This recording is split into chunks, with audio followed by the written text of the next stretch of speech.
जय Shri Shyam. Welcome back to study with Varshika. Number system मुश्किल लगता है? आज की वीडियो के बाद आपको बिल्कुल नहीं लगेगा। आज हम पढ़ेंगे क्लास 9 चैप्टर फर्स्ट मैथ्स का, जो कि है नंबर सिस्टम। इसको स्टेप बाय स्टेप हम समझेंगे और साथ ही एक्सरसाइज विद सॉल्व करेंगे। और इस वीडियो को आखिरी तक जरूर देखिएगा, क्योंकि बीच में मैं आपको कुछ ऐसे ट्रिक्स बताऊंगी जो कि आपको इस चैप्टर में समझने में मदद करेंगे और क्वेश्चंस को सॉल्व करने में भी। तो चलिए आज की वीडियो बिना समय बर्बाद किए शुरू करते हैं। तो हम बात करते हैं रियल नंबर, जो कि सबसे बड़ा नंबर है। इसके दो टाइप्स भी होते हैं, rational number and irrational number. अब इसको भी मैं आपको डेफिनेशन के साथ समझाऊंगी, लेकिन हम रियल नंबर, जो कि सबसे बड़ा नंबर है, इसके दो टाइप्स होते हैं, रैशनल नंबर, इरैशनल नंबर। हम आगे इसके डेफिनेशन भी समझेंगे, लेकिन आप पहले इसके टाइप्स जान लेते हैं, फिर डेफिनेशन की भी बात करेंगे। तो रैशनल नंबर के 3 टाइप्स होते हैं, ठीक है? Rational number, whole number, integer. अब इंटीजर में बात करते हैं तो 3 टाइप्स होते हैं, positive integer, negative integer and zero integer, ठीक है? मैं जानती हूं आप लोग ये पढ़ चुके हैं, लेकिन इसमें कुछ न्यू कॉन्सेप्ट भी है और कुछ पुराने भी, तो हम रिवाइज भी कराएंगे और इंट्रोडक्शन भी देंगे, ठीक है? तो अब बात करते हैं रियल नंबर। वो होता है जो कि रैशनल और इरैशनल नंबर के मिलने से बनता है। अगर दोनों नंबर है तो वो रियल नंबर है। इसको हम लोग इजी भाषा में डेफिनेशन अगर हमें नहीं आ रही है तो ऐसे एक फॉर्मूले के थ्रू हम लोग याद रख सकते हैं। Real number equals to rational plus irrational. अगर आप इस तरीके से भी याद रखेंगे तो आप डेफिनेशन इजीली लिख सकते हैं, ठीक है? इसमें एग्जांपल्स की बात करते हैं तो आप देख सकते हैं यहाँ कुछ रैशनल नंबर है और यहाँ कुछ इरैशनल भी है। ये दोनों ही रियल नंबर होते हैं, जैसे कि -2 रैशनल हो गया, 0 रैशनल हो गया, 1/2 रैशनल हो गया, और ये दोनों इरैशनल। अब आप सोचेंगे पाई क्यों है इरैशनल? तो आप ये सोचिए कि आप जब लिखते हो ना 3.14 करके आगे तक लिखते हो पाई की वैल्यू, तो इसलिए ये पाई इरैशनल है। मैं आगे बताऊंगी इसका रैशनल नंबर। अब हम रैशनल नंबर हम लोग जानते हैं कि ऐसा कोई नंबर जो कि p/q के फॉर्म में लिखा जाए और p/q इंटीजर हो, या तो वो पॉजिटिव, नेगेटिव या जीरो हो। इंटीजर यही ना होता है। तो और q हमेशा जीरो नहीं होना चाहिए, q कभी भी जीरो नहीं होना चाहिए। जैसे कि 1/2, यहाँ q की वैल्यू जीरो नहीं है, ये दोनों इंटीजर भी है। अगर जीरो लिखा है तो वो भी है, क्योंकि हम लोग नीचे इसके 1 लिख सकते हैं। इसका यहाँ जीरो तो नहीं लिखा है, तो ये भी रैशनल है।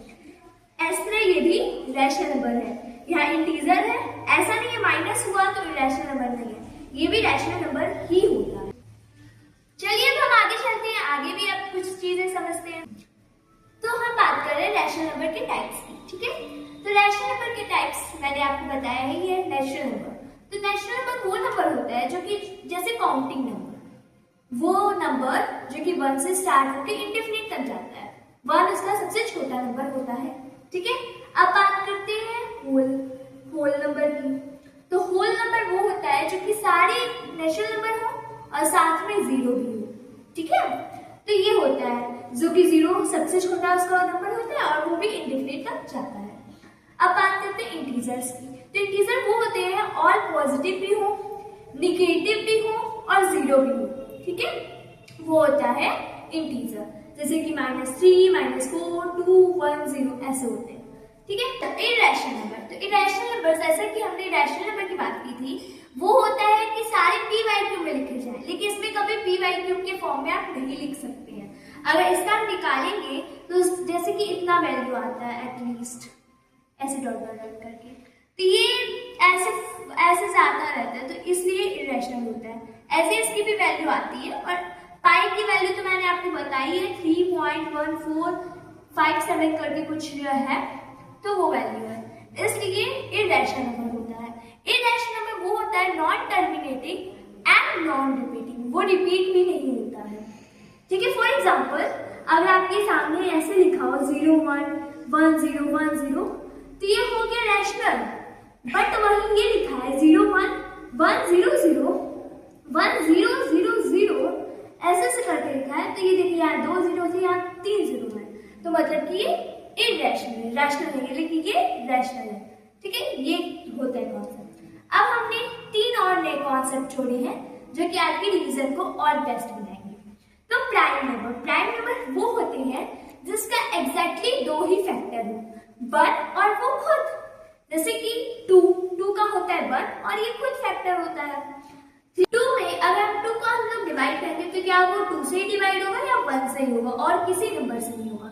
ऐसे ही 3 के साथ भी है, इसके भी दो ही कॉमन फैक्टर है, एक 1 और एक 3 अभी फैक्टर है, तो ये भी इसी से डिवाइड होगा और किसी से नहीं होता है। 5 के साथ भी ऐसा ही है, 7 के साथ, ऐसे सारे प्राइम नंबर ये होते हैं। और एक नोट कर लीजिए कि सबसे छोटा प्राइम नंबर 2 होता है और सब इवन नंबर भी, दुनिया का एक ही प्राइम नंबर है इवन में भी, वो भी 2 है। ठीक है, अब कंपोजिट नंबर की बात करते हैं तो इसमें क्या होते हैं, ऐसा कोई जिसके दो फैक्टर से ज्यादा हो, जैसे कि 4, 1 है, 2 है, 4 है, 3 फैक्टर है ना, इसलिए 4 है। ठीक है, तो 4 से ही स्टार्टिंग होता है मेनली इसका, तो इसीलिए 4 सबसे छोटा कंपोजिट नंबर होता है। और इसके आगे भी बहुत नंबर आते हैं, जैसे कि 9 भी हो सकता है। ठीक है, अब कोप्राइम की बात करते हैं। तो कोप्राइम वो होता है जैसे कि आप कोई भी दो नंबर चूज कर लो और उसका जब आप कॉमन फैक्टर निकालो तो 1 ही आए, उसके अलावा कोई नहीं आए। जैसे कि मैंने एग्जांपल के तौर पे यहाँ बताया है 8 और 15, तो यहाँ जब मैंने कॉमन फैक्टर इसका निकाला है तो यहाँ पे भी आपने लिखा, यहाँ भी लिखा, तो इसमें कोई भी मैच नहीं कर रहे सिवाय 1 के, तो इसीलिए कोप्राइम है। और ऑड और इवन तो आप लोग जानते ही हैं, ऑड मतलब जो 2 से डिविजिबल ना हो सके और इवन मतलब जो 2 से डिविजिबल हो सके। तो अब मैं आपको पहले चैप्टर एक्सरसाइज 1.1 का बेसिक पढ़ाऊंगी, फिर एक्सरसाइज कराऊंगी। एक्सरसाइज 1.1 के मेन क्वेश्चंस को हम इजी तरीके से समझेंगे। आपने स्कूल में 5 रैशनल नंबर को निकालने का कई मेथड सीखा होगा, लेकिन आपने पहले एक रैशनल नंबर, फिर उससे 2, फिर ऐसे करके निकालोगे 5, उसमें बहुत लंबा समय लगता है और कई लोगों ने ये वाला भी मेथड सीखा होगा। तो मैं ये इजी बताती हूँ, एक ही बार में 5 निकल जाएंगे इजी तरीके से और समय भी बचेगा। तो ये देखिए, ए क्या है आपका, ये 1 है। ठीक है, और बी क्या है आपका, ये 2 है। ठीक है, अब बात करते हैं कि हमें कितने निकालने हैं, तो n is equals to 5 plus 1, क्योंकि फॉर्मूला होता है जितना हमें निकालना है प्लस 1 कर देते हैं। ठीक है, अब हम बात करते हैं कैसे निकलना है। तो इक्वल्स टू कितना आया, 6 आया ना, आया। अब हम करते हैं कि 1 और इसके नीचे भी 1 लिख सकते हैं, एक और a इक्वल्स टू, और इसको हम लोग 6 से इंटू कर देंगे। ठीक है, ताकि डिनोमिनेटर हमारा 6 आ जाए। तो क्या आएगा, 6/6, इसे काट के 1 तो आ ही जाएगा। और यही हम b के साथ भी करेंगे, 2/1 और 1 को 6 से इंटू कर देंगे, जिससे हमारे कितना आएगा, 12/6। ठीक है, तो इसको काटेंगे 2 आ जाएगा, तो ये सही है। अब हमारा निकल गया। इसके बाद कौन सा नंबर आता है, 7/6, 8/6, 9/6, 10/6, 11/6, ये हो गए 5 नंबर इजीली। और ये तरीका आप किसी भी में भी यूज कर सकते हैं सिवाय 1 रैशनल नंबर निकालने में। ये चाहे दुनिया का कितने भी रैशनल नंबर निकालने हो, ये वाला ट्रिक आप यूज कर सकते हैं। अब फाइंड 1 रैशनल नंबर, अगर हम सेम ही क्वेश्चन लेते हैं लेकिन वहां 1 लिखते हैं, रैशनल नंबर बिटवीन 1 and 2। ठीक है, तो अगर इसका भी एक ट्रिक होता है कि n is equals to a plus b upon 2। ठीक है, तो 1 प्लस 2, ठीक है, और अपॉन 2। तो हम पहले ऊपर का प्लस कर लेते हैं, 3/2 इज द आंसर। अब इसी में हमारी एक और कंडीशन आती है, अगर हमारे नीचे फ्रैक्शन हो तो हम क्या करेंगे। सपोज दैट मैं ये क्वेश्चन लिख लेती हूँ, ठीक है, तो इसमें भी हम लोग सेम ही इसको भी चेंज कर देना, सेम ही रूल अप्लाई करेंगे। क्या करना है हमें, 3 इतना प्लस इतना, ठीक है, और इसकी जगह हम लोग एक और चीज अप्लाई कर सकते हैं, इंटू 1/2। पहले हम लोग इसको सॉल्व करेंगे फिर इसको करेंगे, ठीक है। इसका क्या आएगा, आंसर निकालेंगे तो 6 आएगा ऑब्वियसली, और 3 3 जा 9 और 2 4 जा 8, ठीक है। और इसको ब्रैकेट में कर देंगे इंटू 1/2। अब इसको जब आएंगे तो 14 अपॉन 6, सॉरी 14 लिख दिया मैंने, सॉरी 17 अपॉन 6 इंटू 1/2। तो अब इससे तो ये कट नहीं रहा है, आप लोग इससे नहीं काट सकते, क्रॉस कटिंग होती है, ठीक है। तो 17/12 इज द आंसर। ये इसका आंसर आ गया। और इस टाइप के अब कोई भी क्वेश्चन आए तो आप कर सकते हो। अगर इसकी जगह कोई भी नंबर लिखा हो, 2 से कितना भी लिखो, आप ये वाला फॉर्मूला यूज करना, आपका करेक्ट आंसर आएगा। और अगर 1 का निकालना है तो हमेशा ये वाला यूज करना, फ्रैक्शन बिना फ्रैक्शन के लिए ये वाला और फ्रैक्शन के लिए ये वाला, तो आपका आंसर इजीली आ जाएगा, आपको ज्यादा टाइम भी नहीं लगाना पड़ेगा। और अब मैं आपको जो फर्स्ट क्वेश्चन है ना, 2 4 वो इजीली एक्सप्लेन करती हूँ, और सेकंड वाले बचा 2 ही क्वेश्चन बचे हैं इस एक्सरसाइज के, आप चाहो तो खोल के भी देख सकते हो, वो दोनों मैं इजीली आपको समझा देती हूँ।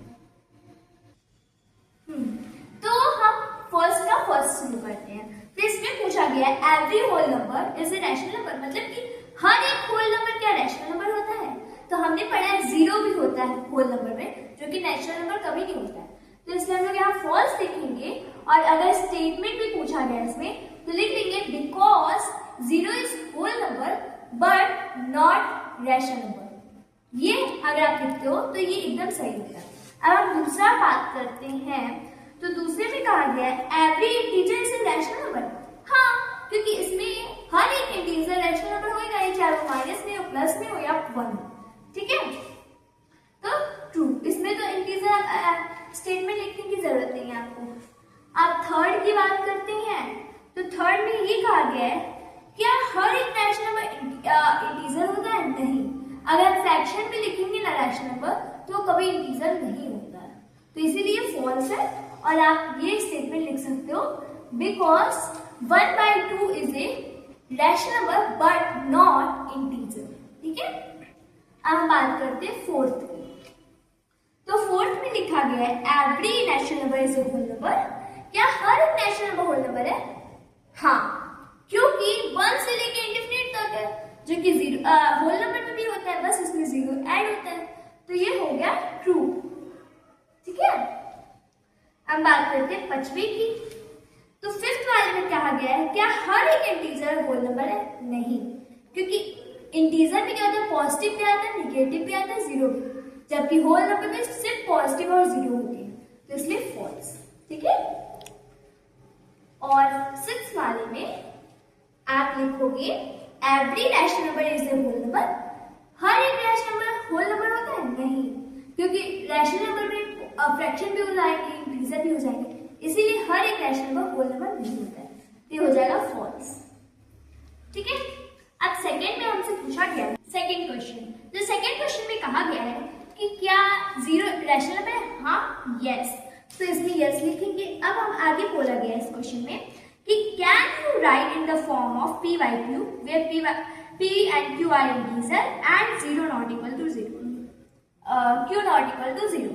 तो हम लोग 0 को p/q के फॉर्म में लिख सकते हैं। हाँ, बिल्कुल लिख सकते हैं, लेकिन 0 अब q जो है 0 नहीं रहना चाहिए, तो हम लोग कुछ भी लिख सकते हैं। इसके नीचे 1 लिख सकते हो, 2 लिख सकते हो, 3 लिख सकते हो, क्योंकि अगर आप डिवाइड करोगे तो हमेशा आंसर 0 आएगा। आप ये कुछ भी लिख सकते हो, कितना भी नंबर लिखो सब सही। हाँ, तो ये एक्सरसाइज आपको मैंने इजीली समझा दिया। अगर आपको कोई डाउट हो या कोई क्वेश्चन नहीं समझ आया या और इजी ट्रिक्स चाहिए, तो आप प्लीज अपने डाउट्स को कमेंट में लिख लीजिए। वैसे मुझे नहीं लगता कि अब आपको कोई डाउट होगा या फिर कोई क्वेश्चन आपको इजीली नहीं समझ आया हो। मैंने पूरे वीडियो में आपको बहुत सारी ट्रिक्स भी बताई है और बेसिक ट्रिक्स समझाया। आई होप आपको ये समझ आया हो। और अगर आपको 1.2, 1.3 जैसे एक्सरसाइजेस समझने हैं तो मेरी नेक्स्ट वीडियो आने वाली है, उसको जरूर देखिएगा। और प्लीज लाइक करिए ऐसी और वीडियोस के लिए, एंड सब्सक्राइब करिए। प्लीज शेयर करिएगा अपने दोस्तों के साथ और प्लीज लाइक करिए, इससे हमें मोटिवेशन मिलती है ऐसी और वीडियोस बनाने के लिए और इजी भाषा में समझाने के लिए। Thanks for watching. Please continue my channel and next video का वेट करिए। Thanks for watching. Bye bye.